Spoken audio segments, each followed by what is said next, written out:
پښتونخوا څنګه د افغانستان نه جدا شو؟ ډیورن لاین څنګه په وجود کې راغی؟ د ګندمک لوزنامه سوا د کال 1393 لوزنامه سوا کوم ته چې نن موږ ډیورن لاین وایو. پښتونخوا څنګه لاندې درې ځای تقسیم شو؟ افغانستان څنګه یو کمزورې ریاست پاتې شو؟ نن زه تاسو ته په دې تاریخي معاملاتو په دې تاریخي موضوعاتو باندې تاسو سره نن خبرې کوم. شاید زما دا ویډیو اوږده شي، نو زه به کوشش کوم چې دا ویډیو مرا لنډه کم او د دې نه پس چې کوم حالات او واقعیات په افغانستان باندې راځي نو په هغه باندې باز په نورو ویډیوګانو کې په مختلفو موضوعاتو باندې دننه انټرنلی او ایکسټرنلی چې کوم په افغانستان د مشکلاتو سره په تاریخ مخ شوی دی نو پاغي باندې به ان شاء الله زه پر روانو ویډیوګانو کې پاغي باندې بیس کوم. نن زه د افغانستان د تقسیمېدو د جدایېدو تاریخي پس منظر ته ځم. افغانستان د یو کمزوري ریاست پاتې کېدلو وجوهات څه دي؟ په دې باندې نن زه شاته ځم، تاریخ ته ځم. وجوهات څه دي چې افغانستان کې د بین الاقوامي طاقتونو همیشه انټرست وي، دلته داغي مفادات خوندي وي. نو دا ټول خبرې دي چې افغانستان دې کمزوري کړی دی او تقسیم کړی دی،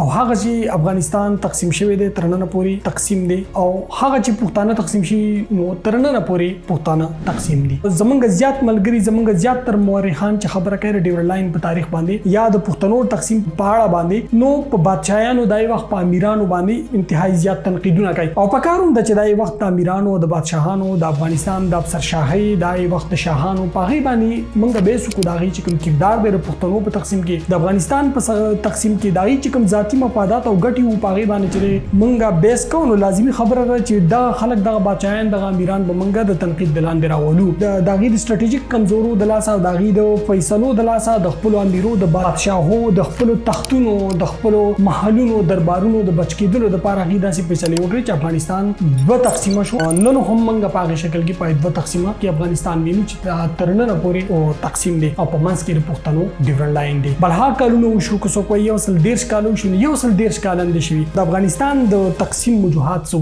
نو په دې باندې چې زه تاسو ته مهمه خبر کول غواړم. زما دا ویډیو شاید وګد شي نو زه به کوشش کوم چې دا ویډیو را لنډه کم او نور موضوعګانی لکه مثلا د ګندمک معاهده کال 1993 معاهده ډیورن لاین معاهده چورته مونږ وایو هغه باندې بیا چې د کال 1900 داغې نه پس چې په افغانستان کوم حالت راغلي دي نو هغه به بیا په مختلفو ویډیوګانو کې په مختلفو موقعو باندې چې کله زما سره وخت وي نو زباغه تاسو ته چې بیانوم او تاسو په مخ کې بګدم وړاندې چې کله زه شروع کوم نو زبا د ډیورن لاین نشورونه کوم د پښتنو تقسیم ځکه چې پښتنو تقسیم د ډیورن لاین سره نه دی راغلی. د ډیورن لاین نه تقریبا د پاسه 15 کال مخکې د پښتنو تقسیم مینځ ته راغلی، د افغانستان تقسیم مینځ ته راغلی دی. افغانستان څنګه تقسیم کړی شو نو د دې بلها وجوهات دي. لومړی وجوهات د افغانستان داخلي دي. داخلي څنګه دي؟ ځکه چې افغانستان په مختلفو نسلونو او رنگونو کې ویشل شوی هیواد دی. دلته همیشه نسلی تعصب او د یو بل سره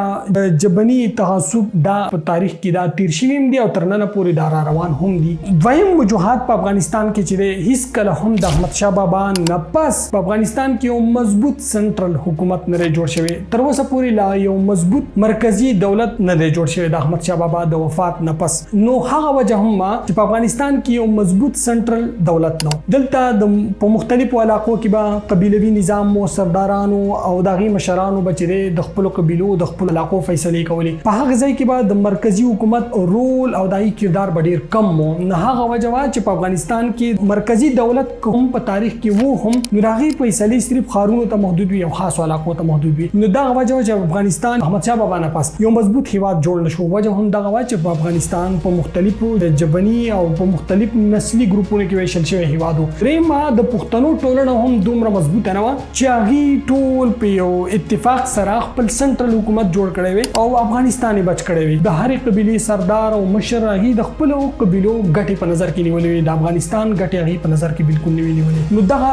داخلي وجوهات مو چې افغانستان تقسیمېدو. دویم بیرونی وجوهات په دې کې کم خارجي وجوهات لاملونه د افغانستان د تقسیم نه بیا د داخلي لاملونو نه ډیر زیات دي. هغه څنګه دي؟ ځکه چې افغانستان جغرافیایي تور په داسې جغرافیه کې په یو داسې منطقه کې راګیر وو چې یو طرف ته د افغانستان نه د روس پونده کې مضبوط طاقت وو، بل اړخ ته د افغانستان نه برتانوي هندو چې هغه انتهایی مضبوط او د دنیا په ټولو وسایلو دای قبضه و، دای سره ساينس مو، دای سره آرټ مو، دای سره چې ملټری ما، دای سره پالیټکس مو. هغه چې افغانستان د روس او د برتانیې غونډه طاقتور هیوادونو په منځ کې کېلو ګیرو. نو دا هغه جمع چې افغانستان تقسیم شو او خپل طبي شکل چې د افغانستان خپل بچونه وساتو. نو هم دغه وجوهات کوم چې ما داخلي تاسو ته بیان کړو او خارجي وجوهات په دې باندې بزو بیس کوم په خارجي وجوهاتو چې خارجي وجوهات څو پای وخت کې منطقي سیاست څو د دنیا سیاست څو د استعماري قوتونو پالیسي سوي. نو دغه تبا منګه تاریخي کتنه کو تاریخ تبزو او پاغي باندې بچري په دې ویډیو کې بیس کله چې موږ د افغانستان تقسیم ته تاریخي کتنه کو نو موږ با کال اتل سبا او اوم تزو هغه څنګه هغه داسې چې په دای وخت کې په دنیا کې کوم داسې واقعیات او حالات مه تراغلیو چې هغه په افغانستان باندې اثر انداز شو او افغانستان سنټرل حکومت کمزور شو ختم شو او افغانستان خپل طبي شکل یا طبي جغرافیه چې کوم ناغې د لاس ور کړه او افغانستان چې تر هغه نه تقسیم پاتې شو انټرنل پورې چې تقسیم دی. نو دا شروع به منګه کو د کال اتل سبا اوم نه په کال اتل سبا اوم کې څه شو د 19مې پیړۍ ولومړی سر دا هغه دوره ده چې فرانس په مختلفو یورپی ملکونو باندې قبضه کړې وي. د فرانس بادشاه نپولیون کوم ته چې په فرانسوي ژبه کې نپولیون یا په انګلیش کې نپولیون ویل شي. د فرانس بادشاه پای وخت کې هغه په روس باندې د قبضه کولو کوشش کو چې منګه د روس شاهي سلطنت ختم کو په روس باندې قبضه وو. د ایسره بلها جګړې وکړي. پای وخت کې د روس بادشاه الکساندر په دغه جګړو کې دواړه طرف ته دواړه هیوادونو بلها نقصان ومندو. اخر دی یو معاهده په منځ کې وکړه. وزنامې ته یا دغه معاهده ته ویل شي د تلسیت تړون. دا هغه تړون دی چې د روس د شاهي نظام او د فرانس ترمنځ روغه جوړه کیږي. په دغه روغه جوړه کې بلها شرایط دي چې فرانس په کوم شرایط مني او روس په کوم شرایط مني. په دغه معاهده کې د دواړو هیوادونو مفادات ته کتل شي. هم په دغه وخت کې روسیان د عثماني سلطنت سره چې دی لګیاو جګړې کولې. عثماني سلطنت کوشش کو چې د روس علاقې قبضه کړي. کوم چې د مرکزی اسیایي هیوادونه دي او د کوکاز ریجن دغه چې قبضه کړي. روس په دغه وخت کې په دوه فرنټونو باندې چې ګیرو. یو په یورپ کې چې د نپولیون سره چې لاس ګریوانو او په مشرق کې د ترکیانو سره چې لاس ګریوانو. بل خو فرانس د انګریزانو سره د برتانوي استعمار سره لاس ګریوانو او برتانوي استعمار د یره محسوسه ولا چې فرانس په یورپ کې یو غټ طاقت دی. نه که پرس کا منګ خپل دفاع مضبوطه نکړه په دنیا کې غیر چاپیره کا منګ خپل دفاع مضبوطه نکړه او منګ خپل سیاست بدل نکو منګ خپل فوجي انتظامیه بدل نکړه منګ او خپل ملټری یا بهري ملټری چې کومه د ماډرنایز نکړه نو موږ بم فرانس دغه سي قبضه کی. نو برتانیې سره هم دغه روان وس دلته کې په دغه زمانہ کې په دنیا کې سلور طاقتونه دي. په دغه سلور طاقتونه کې یو عثماني سلطنت دوهم مو روس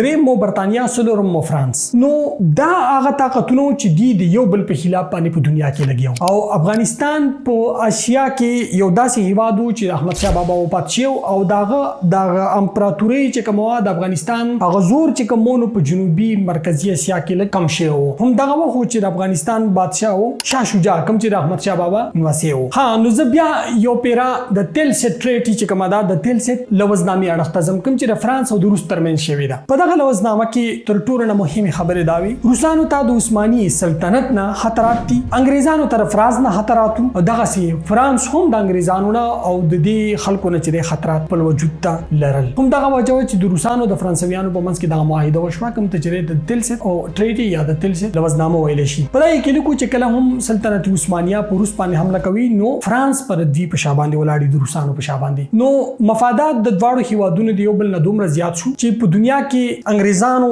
خطر محسوس کړل چې هر کله دا دوه سوپر طاقتونه یو ځای شو زموږ وجود ته په مغرب کې او په مشرق کې هم خطرات پیښ شي. هم دغه وخت چې انګریزانو په دلی باندې قبضه کړې و د دې لوزنامې نه پس انګریزانو یې محسوس ولا چې فرض کدا دوه طاقتونه یو ځای شو د اتحاد وکړو نو سبب زما وجود ته په هندستان کې خطرات پیښ شي. هم دا وخت چې انګریزانو په هندستان باندې قبضه کوله نو دوی وختله چې د هندستان مغرب او شمال ته منډه وکي او خپل سرحدونه سکی ورکی او د روسي بادشاہت او د فرانسوي اتحاد نظام خوندي وساتي او خپل امپراتوري خپل هندستان چې دی په کنټرول کې چې دا دی بچ وساتي او دلته کې خپل حکومت وکي. دا شان هغه ته معلومه و چې موږ د مشرقي شاهي وادونه کله موږ دلته بادشاہت کو موږ دلته کې خپل امپراتوري چلاو نو زمونږ د لپاره لازمي ده چې وړاندې موږ د افغانستان سرحد سکیور کو او په موږ پسې روسان یا فرانسوي اتحاد دغه اتحادي خلک په موږ پسې رانه شي او زمونږ امپراتوري دلته ختم نه کی. ته دویمه یاره دا چې کله موږ په هندستان کې ختم شو دلته موږ خپل هندستان د لاس ورکو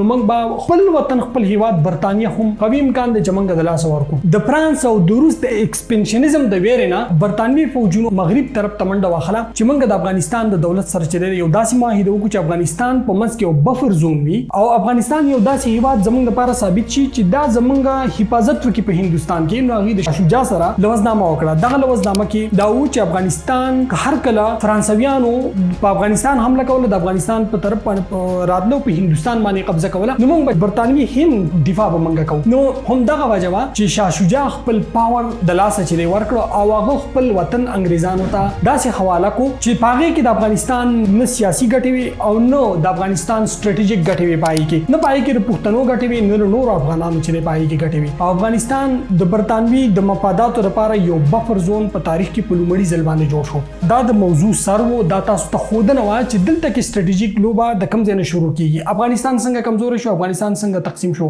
نو که هر وی پر روانو پروګرامونو کې پر روانو ویډیوګانو کې به ز تاسو ته د ټول تاریخي واقعیات او د ټول تاریخي لوزنامې مخې تقدم د کوم لوزنامو لاندې چې افغانستان تقسیم شوی دی پښتانه تقسیم شوی دي امید لرم چې تاسو زما سره اوسئ تاسو ډیره مننه د خدای پامان